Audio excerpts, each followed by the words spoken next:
Winnipeg Jets are excited to select from Halifax in the Quebec Major Junior Hockey League, Nikolaj Ehlers.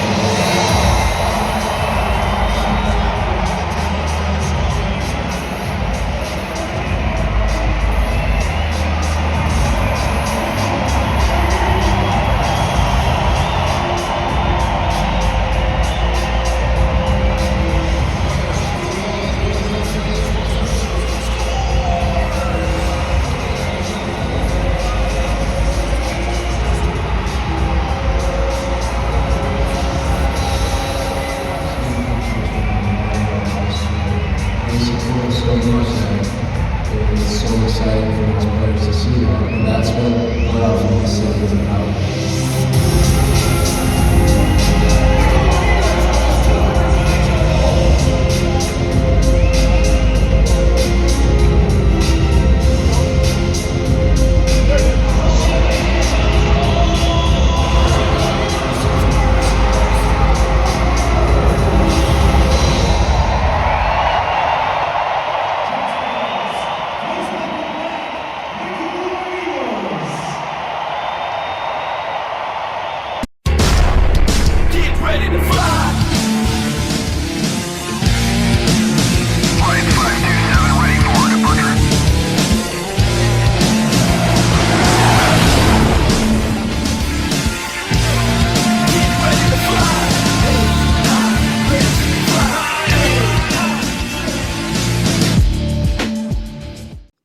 Good morning, afternoon, and evening, ladies and gentlemen. My name is Zachary Nolan. Welcome back. And as you can see from the angles, and if you have seen my personal story at all on Instagram, I was in the press box for yesterday's game. Big shout out to Illegal Curve because that is my work placement for the next 3 weeks. I'm going to be at the game against Minnesota, as well as covering a couple Moose games along the way, which I'm very excited about. I guess we should talk about what it's like being up there, just first and foremost, because it's a very interesting experience. You go through a media entrance, which I didn't know they had. I originally was going to come in through City Place. That proved to be not the most wise option, as I ended up needlessly paying for parking, but nonetheless. And then you go into this thing. They scan your bag, because of course you need your bag when you work there. And it was a very interesting experience of going up elevators and winding hallways, and then you're just there. And you know what? It's funny because I think a lot of people looking up at it, it feels like it would be uncomfortable up there. Like if you had a fear of heights, you'd be uneasy. And I actually talked to Connor Rapchuk about this, and he said during O Canada, he doesn't like to stand too close to the edge. But like honestly, it's not too bad up there. It feels like you feel like you're right on top of the play, but the play doesn't feel so far away. It feels like you're scanning it well. You don't get a sense that like it's not like when you're in like big skyscrapers and you look down, you go, ugh. Like there's no unease like that, which is very interesting. But yeah, let's get into the big news coming out of Winnipeg. There's a couple news, honestly. So one, Brad Lambert, agent, has officially requested permission to talk with other teams so that the Winnipeg Jets can possibly trade him off. That was one part of the news. The other sports news in Winnipeg is that Valor FC is shutting down, which is unfortunate. I only went to about one game, I think, in their entire time here. I was never a big soccer fan, but it is always good when there are more sports organizations in Winnipeg. So to see Valor FC close down, it's unfortunate. It is definitely unfortunate. And then the big news: Connor Hellebuck out 4 to 6 weeks due to basically a knee surgery, a minor knee surgery, and that is less than ideal. Apparently, it had been nagging him since training camp, so they were just trying to find a statistic, kind of find a smart time to do it. And I imagine that Connor Hellebuck wanted to be at 100% going into the Olympics, so they aimed for this type of timeline. So Eric Comrie comes into the net tonight. He faces Brandon Bussey, who originally came up through the Boston Bruins system before being picked up by the Carolina Hurricanes. And the Hurricanes. Let's take a quick step here. Obviously, this is the Nikolaj Ehlers return game. That's why the pre-intro was the Nikolaj Ehlers tribute. It was a very interesting thing that the Carolina Hurricanes do. They run a 3-goalie tandem right now. So Kochetkov, I'm not sure is at 100%. So they're running Anderson, Kochetkov, and Bussey, a 12-5-5 split in games played. Yeah, so how does Eric Comrie do in his first game as the official starter? He gives up a goal 19 seconds in air to Jordan Staal.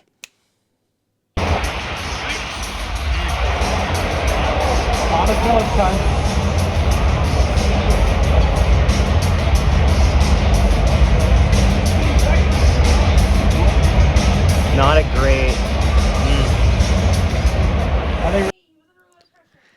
So yeah, this is just it's not a great play here by Sandberg. It's not a great play by anything, by anybody on the ice really.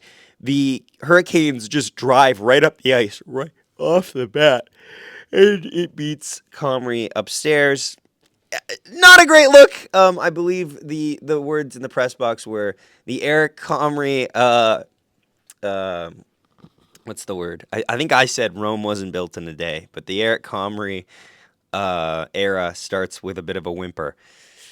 It takes the Jets a little bit of time to get kind of set, but they do generate a lot of rush chances, and I think this is something that was a good sign for the Winnipeg Jets, was they were generating a lot off the rush. The bad thing is when they weren't generating off the rush, or the connections just weren't being fully met on the rush, they weren't getting a lot of offense otherwise. A lot of sustained zone time didn't really result in high-danger shots.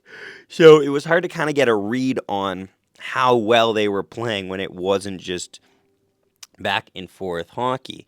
For the Winnipeg Jets, they end up tying this game to make it 1-1 on a slick feed across to make a 1-1 reaction here.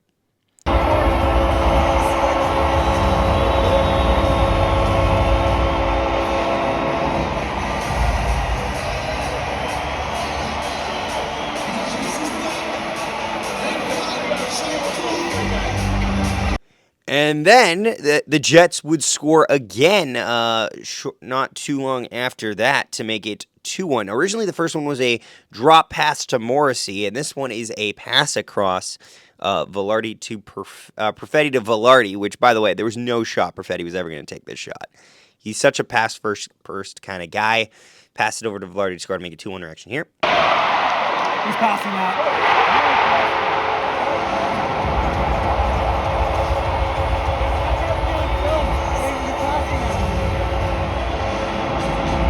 I can send you it if you want.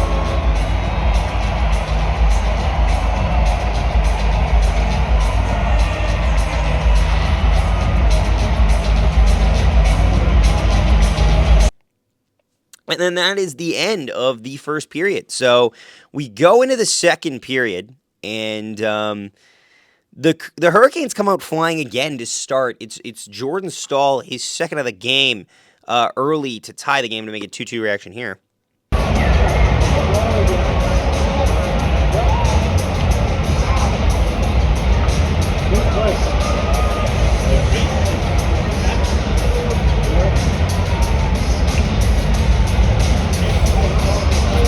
What are you going to do on that?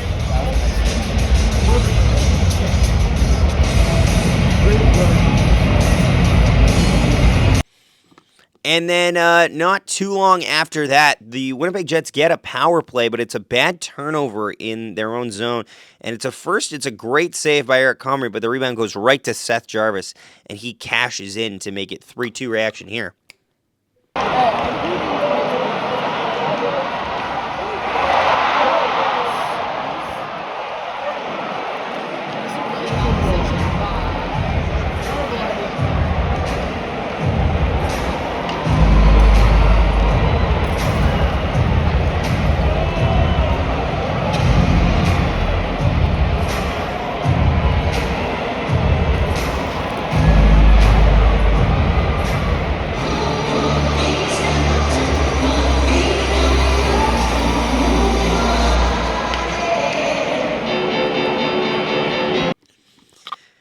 We then go into the second intermission, and it's what time is it? Moose Watch!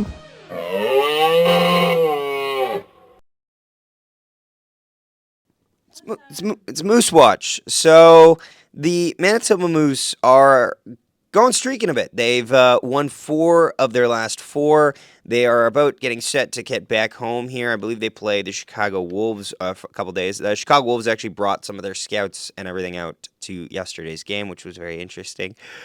And it was a good game. It was a good game. I think the Moose are going to look very interesting because Thomas Milic gets the call up to the Jets, which, by the way, when are we going to see Milic? Because they're going to protect Milic's minutes. You don't want a rookie goalie to get shelled in their first couple nights between the pipes.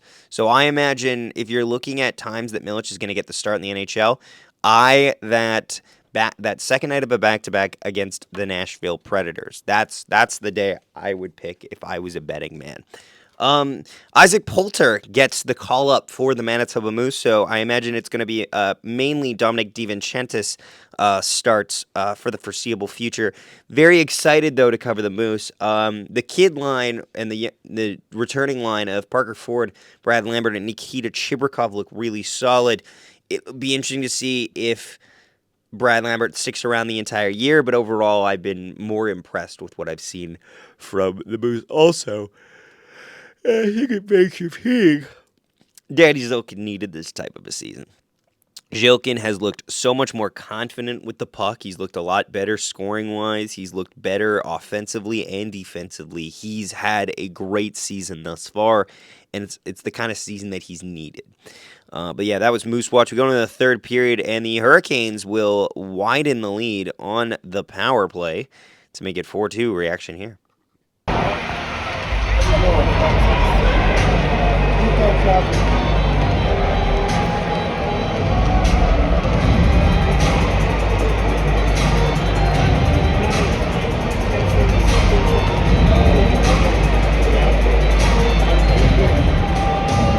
There's the Ehlers point. And then not long after that, Gabe Vilardi back the other way, goes for a cross-crease pass, goes off a defender, and into the back of the net to make it 4-3. Reaction here.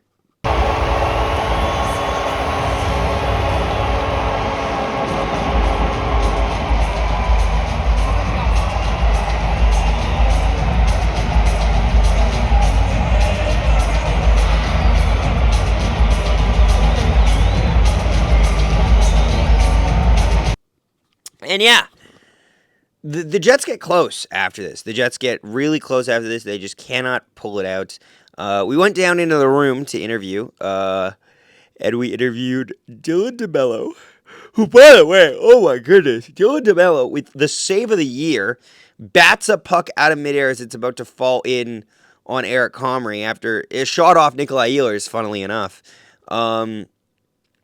Ehlers, by the way, gets the game-winning primary assist in tonight's game on the Svechnikov cross-crease goal. I don't think Eric Comrie looked bad tonight. I think he didn't have the best support system around him. I think the Jets were good off the rush, but struggled with extended zone time. I think the Hurricanes were really dynamic in their offensive output, and they were able to score off sustained pressure and off the rush, which was a really big benefit, and special teams. They scored one power play goal and one shorthanded goal. The Jets gave up a power play goal and a shorthanded goal. That's kind of part of this. That's the main game story, I think here. Overall, I'm not really worried about Eric Comrie. I think he's serviceable. He's going to have a big test, though, on Sunday when they face the red-hot Minnesota Wild. I will be at that game. I'll be up top in the booth. Looking forward to it. 3 stars this game for me. First star from the Winnipeg Jets, number 13, Gabriel Vilardi. Second star, Josh Morrissey. Third star is going to go to... this one gets tougher. Cole Perfetti. Honorable mention will go to Dylan DeMello. Thanks so much for watching, guys, and have a great rest of your day. Go Jets, go. Back again, far side, quick shot, deflected in front, they score! Cole Perfetti with a deflection! 1.6 seconds left! In the third period, the Jets have tied it up at 3! Holy smokes!